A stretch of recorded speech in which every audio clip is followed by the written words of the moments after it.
Good morning students. आज पिछले video में हमने सामाजिक परिवर्तन की बात की। आज हम सामाजिक परिवर्तन के सिद्धांतों की बात करेंगे। परिवर्तन में हमने देखा था कि परिवर्तन का संबंध समय, स्थान और भिन्नता से है।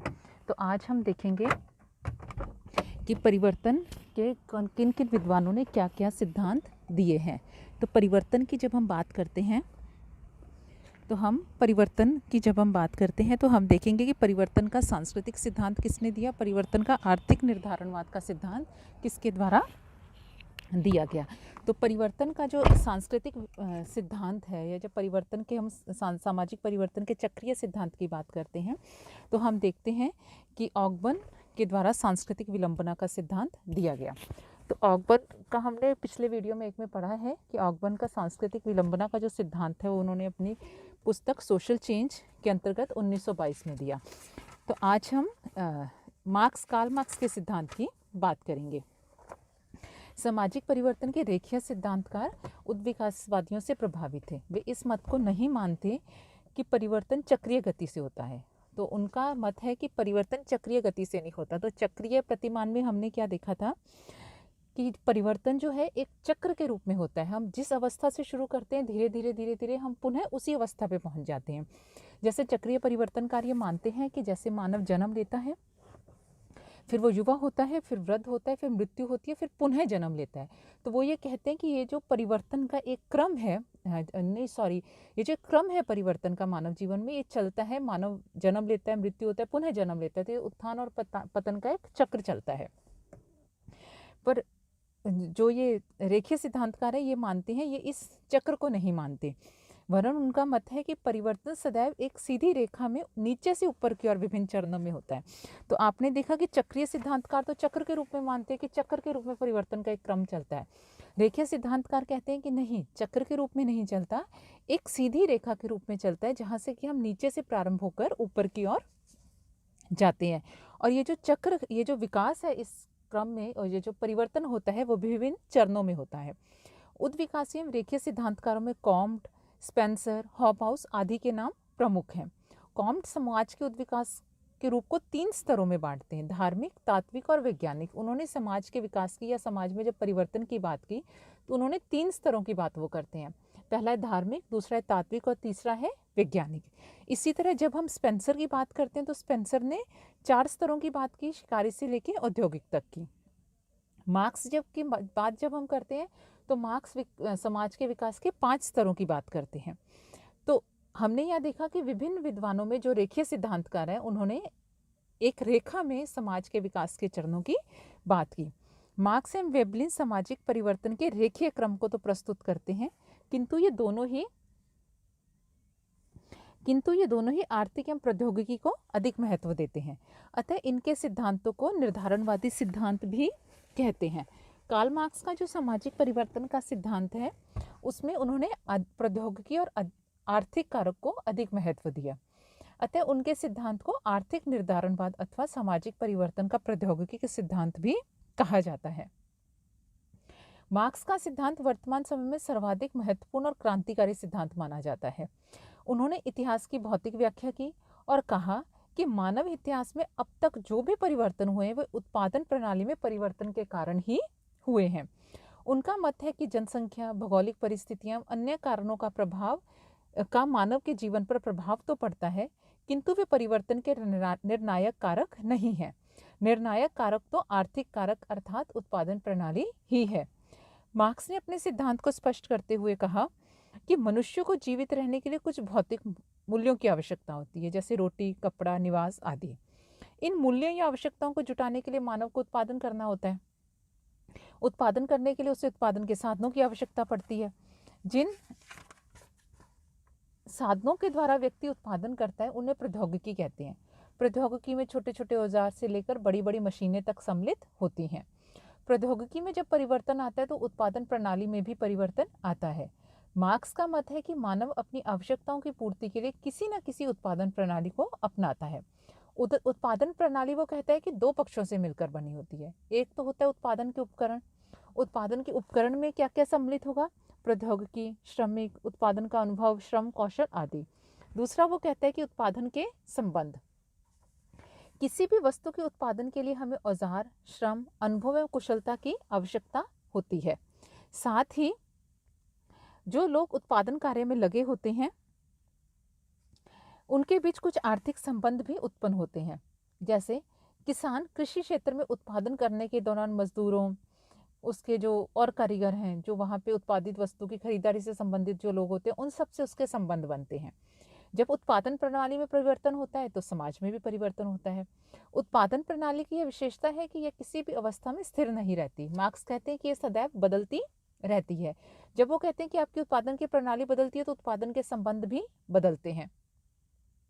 मार्क्स कहते हैं कि उत्पादन प्रणाली समाज का मूल है और उसी पर समाज की सामाजिक, सांस्कृतिक, धार्मिक, राजनीतिक विश्वास, कला, साहित्य, प्रथाएं, विज्ञान आदि सभी चीज वो कहते हैं कि उत्पादन प्रणाली पर टिकी हुई है। जिस प्रकार की उत्पादन प्रणाली वो कहते हैं कि जिस प्रकार की उत्पादन प्रणाली होती है, समाज की अधिसंरचना भी वैसी होती है। अधिसंरचना अर्थात ऊपरी संरचना, जिसमें हम धर्म, प्रथाएं, राजनीति, साहित्य, कला, विज्ञान एवं संस्कृति आदि को सम्मिलित करते हैं। ये कहते हैं भी ये भी जिस प्रकार की आपकी अधिसंरचना उत्पादन प्रणाली होगी, अधिसंरचना होगी, उसी प्रकार की वो कहते हैं कि आपके आगे उत्पादन प्रणाली बदलेगी तो आपकी ऊपरी संरचना में भी बदलाव आएगा। और समाज की संस्थाएं बदलती हैं तो तथा सामाजिक परिवर्तन घटित होता है। तो स्पष्ट है कि उत्पादन प्रणाली में परिवर्तन होने पर समाज में परिवर्तन आता है। उत्पादन में लगे लोगों के पारस्परिक संबंधों में भी परिवर्तन आता है। आज के युग में पूंजीपति व श्रमिक में जो संबंध पाए जाते हैं वे कृषि युग में भूस्वामियों मजदूरों के संबंधों से भी इसलिए भिन्न है। मार्क्स का मत है कि उत्पादन के संबंधों के संपूर्ण योग से ही समाज की आर्थिक संरचना का निर्माण होता है। उत्पादन प्रणाली में परिवर्तन ही सामाजिक परिवर्तन के लिए उत्तरदायी है। जब उत्पादन के उपकरणों, उत्पादन के कौशल, ज्ञान, उत्पादन के संबंध आदि जो कि आर्थिक संरचना का निर्माण करते हैं में परिवर्तन आता है तो संपूर्ण सामाजिक सांस्कृतिक अधिसंरचना में भी परिवर्तन आता है, जिसे हम सामाजिक परिवर्तन कहते हैं। मार्क्स का मत है कि इतिहास के प्रत्येक युग में दो वर्ग रहे हैं। मानव समाज का इतिहास इन दो वर्गों के संघर्ष का ही इतिहास है। आपने समाज के विकास को 5 युगों में बांटा और प्रत्येक युग में मार्क्स ने पाए जाने वाले 2 वर्गों का उल्लेख किया। एक वह वर्ग जिसका उत्पादन के साधनों पर स्वामित्व रहा और दूसरा वह जो श्रम के द्वारा जीवन यापन करता है। तो मार्क्स कहते हैं कि प्रत्येक काल में समाज में 2 वर्ग रहे, एक शोषक और एक शोषित। एक वो कहते हैं कि वो जिसका उत्पादन के साधनों और उत्पादन प्रणाली पर स्वामित्व होता है और दूसरा वो कहते हैं जो कि अपने श्रम के द्वारा जीवन यापन करता है। इन दोनों वर्गों में वो कहते हैं कि इनके हितों में सदैव ही संघर्ष होता है। प्रत्येक वर्ग संघर्ष का अंत नए समाज एवं नए वर्गों के उदय के रूप में होता है। वर्तमान में भी पूंजीपति और श्रमिक 2 वर्ग हैं जो अपने अपने हितों को लेकर संघर्षरत हैं। एक युग के वर्ग संघर्ष के परिणाम स्वरूप नए वर्गों का जन्म होता है और जो नई समाज व्यवस्था को जन्म देता है।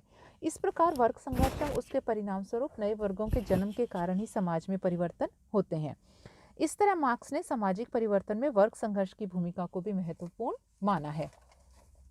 तो आपने मार्क्स के सिद्धांत में देखा कि मार्क्स का जो सिद्धांत है या मार्क्स रेखीय सिद्धांतकार माने जाते हैं। मार्क्स ने कहा कि जो समाज में जो परिवर्तन होता है वो एक चक्र के रूप में या उतार चढ़ाव वाला परिवर्तन नहीं है, वरन एक सीधी रेखा में परिवर्तन होता है, जिसमें वो कहते हैं कि हम नीचे से लेकर ऊपर की ओर जाते हैं और जो परिवर्तन के जो विभिन्न समाज में जो परिवर्तन होता है वो उसके विभिन्न चरणों में होता है। इनके सिद्धांत को हमने देखा कि आर्थिक निर्धारणवाद का सिद्धांत कहा जाता है। आर्थिक निर्धारणवाद का सिद्धांत इसलिए कहा जाता है क्योंकि मार्क्स ने सामाजिक परिवर्तन की जो समाज की बात की समाज में, उसमें उन्होंने आर्थिक तत्व को या प्रौद्योगिकी के तत्व को अधिक महत्व दिया। इसलिए इनके सिद्धांत को कभी कभी एक कारकीय सिद्धांत भी कहा जाता है, क्योंकि ये कहते हैं कि समाज में जो परिवर्तन होता है वो केवल आर्थिकी के कारण ही होता है। फिर इन्होंने जब आर्थिकी के आधार पर समाज के विकास के 5 स्तरों की बात की, इसमें वो कहते हैं कि जब एक समाज के एक युग के बाद दूसरा युग आता है तो वो कहते हैं कि उसमें उत्पादन की प्रणाली बदलती है तो वो कहता है कि उत्पादन के संबंध भी बदलते हैं। इस उत्पादन की प्रणाली में वो कहता है कि जिस प्रकार की आपकी उत्पादन की प्रणाली होगी वैसे ही आपकी समाज की संरचना होगी। समाज की संरचना में वो आर्थिक, राजनीतिक, धार्मिक, कला, प्रथा, परंपरा सभी को सम्मिलित करते हैं। इसमें मार्क्स कहते हैं कि जैसे आपकी उत्पादन की प्रणाली होगी वैसे ही आपकी उत्पादन के संबंध होंगे। यदि आपकी उत्पादन की प्रणाली बदलती है तो उत्पादन के संबंध भी बदलेंगे। लेकिन मार्क्स का ये जो सिद्धांत था इसकी कई विद्वानों के द्वारा आलोचना की गई। आलोचना इस आधार पर की गई कि उन्होंने केवल एक ही कारक को महत्व दिया। आप पिछले वीडियोस देखेंगे तो उसमें आप देखेंगे कि समाज में जो परिवर्तन लाने के लिए विभिन्न कारक उत्तरदायी होते हैं, ना कि एक ही कारक आर्थिकी या प्रौद्योगिकी को हम महत्वपूर्ण नहीं मान सकते। इसके अलावा आपके सांस्कृतिक कारक होते हैं, जनसंख्यात्मक कारक है, सामाजिक कारक है, राजनीतिक कारक है, ऐसे अन्य अनेक कई कारक होते हैं जो कि आपके समाज में परिवर्तन के लिए उत्तरदायी होते हैं। तो इनकी जो आलोचना हुई उसमें हम देखते हैं कि मार्क्स ने सामाजिक परिवर्तन के लिए केवल एक ही कारक आर्थिक कारक को ही उत्तरदायी माना और अन्य कारकों की इन्होंने अवहेलना की। अन्य कारकों में हम किन किन कारकों को देख सकते हैं? सामाजिक है, धार्मिक है, भौगोलिक है, जनसंख्यात्मक कारक है। इन कारकों का भी सामाजिक परिवर्तन में महत्वपूर्ण हाथ होता है और स्वयं आर्थिक कारक भी अन्य कारकों से प्रभावित होते हैं। दूसरा है आपका, मार्क्स कहते हैं कि सामाजिक परिवर्तन प्रौद्योगिकी, आर्थिक संबंध एवं आर्थिक संरचना में परिवर्तन के कारण आते हैं, किंतु ये स्पष्ट करने में असमर्थ रहे कि प्रौद्योगिकी आदि में परिवर्तन क्यों होता है या उसे परिवर्तित करने वाले कौन से कारक हैं। मार्क्स द्वारा प्रयुक्त शब्दों जैसे आर्थिक कारक, उत्पादन की शक्तियां तथा संबंध, आर्थिक सुधार, प्रौद्योगिकी आदि की स्पष्ट व्याख्या नहीं की गई। कुछ विद्वान इसमें केवल आर्थिक प्रविधियों को ही सम्मिलित करते हैं, जबकि एंजल एवं सेलिगमैन आदि ने उत्पादन से संबंधित सभी दशाओं को आर्थिक कारकों के अंतर्गत सम्मिलित किया है। मार्क्स ने वर्ग संघर्ष पर अधिक जोर दिया, किंतु समाज की नींव संघर्ष पर नहीं, सहयोग पर भी आधारित होती है। इस प्रकार हम देखते हैं कि मार्क्स ने सामाजिक परिवर्तन के सिद्धांत को वैज्ञानिक आधार प्रदान करने का पूरा प्रयास किया, फिर भी आपने आर्थिक कारकों पर आवश्यकता से अधिक बल दिया। मानव केवल अपनी आर्थिक आवश्यकताओं को पूरा करने वाला पुतला मात्र ही नहीं है। मैक्स वेबर ने मार्क्स के सिद्धांत की आलोचना की है। वे आर्थिक कारकों के स्थान पर धर्म को सामाजिक परिवर्तन का आधार मानते हैं। तो इस प्रकार आज हमने मार्क्स का सामाजिक परिवर्तन का सिद्धांत देखा, जो कि आर्थिकी पर अधिक जोर दिया। उन्होंने समाज में परिवर्तन के लिए आर्थिक या प्रौद्योगिकी को अधिक महत्वपूर्ण माना। उनके अनुसार समाज में परिवर्तन आर्थिकी या प्रौद्योगिकी के परिणाम स्वरूप ही होता है। धन्यवाद।